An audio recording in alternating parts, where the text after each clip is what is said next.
152 personil untuk mengangkat material dari titik terdekat dengan makam sekitar 2,3 kilo.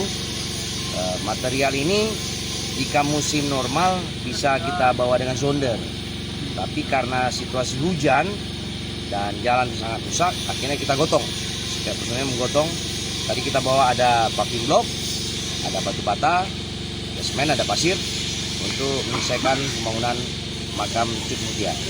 Ini inisiatif bersama, hanya kami yang mempelopori. Kami juga dibantu oleh PT Pegadaian Pusat dan PLN Pusat serta TTPN Langsa, dan proses ini sudah berjalan hampir 2 bulan.